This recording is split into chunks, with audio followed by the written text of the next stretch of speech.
இறைவா நீயே அனைத்தும். இறைவா நீ நன்றாக இருக்க வேண்டும். அன்புடன் அகத்திய மாமுனிவர் வாக்கு.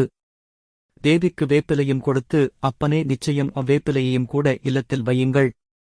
தேவி அப்படியே வந்து நிச்சயம் அவரவர் இல்லத்தில் இன்னும் சக்திகள் அதிகமாகும் பொழுது சில தீவினைகள் அண்டுவதற்கு வந்தாலும் அவையெல்லாம் தானாகவே நீங்கிவிடும் அப்பா. சொல்லிவிட்டேன் அப்பனே. சில உண்மைகள் தெரியவரும் அப்பா. இதனால் அப்பனே நிச்சயம் உங்களுக்கே சில விஷயங்கள் கற்பிப்பேன் அப்பனே. வரும் காலத்தில் என்பேன் அப்பனே. இதைச் செய்க. நன்று என்பேன் அப்பனே. ஆசிகள் ஆசிகள் அப்பனே. நாராயணனுடைய ஆசிகள் பரிபூரணமாக பின்பெற்று தந்துவிட்டேன் அப்பனே. ஆசிகள் ஆசிகள். நலங்களாகவே ஆசிகள்.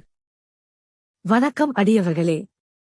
ஆடி வெள்ளி தோறும் மாரியம்மன் காளியம்மன் போன்ற அம்பாள் கோயில்களுக்கு சென்று கூழ் பிரசாதம் படைத்து அதில் வேப்பிலையம் விட்டு படைத்து அது மட்டுமில்லாமல் அம்மனுக்கு வேப்பிலையே சாற்றி அதில் இருந்து சிறிதளவு வீட்டுக்கு எடுத்து வந்து வீட்டில் வைக்க வேண்டும். உங்கள் இல்லத்தில் இன்னும் சக்திகள் அதிகமாகும்.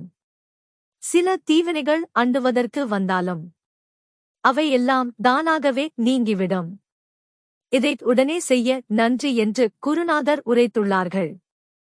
எனவே அடியவர்கள் உடனே செய்து பலன் பெற்று இல்லங்களில் நல்வாழ்வு மகிழ்ச்சி பொங்கட்டும்.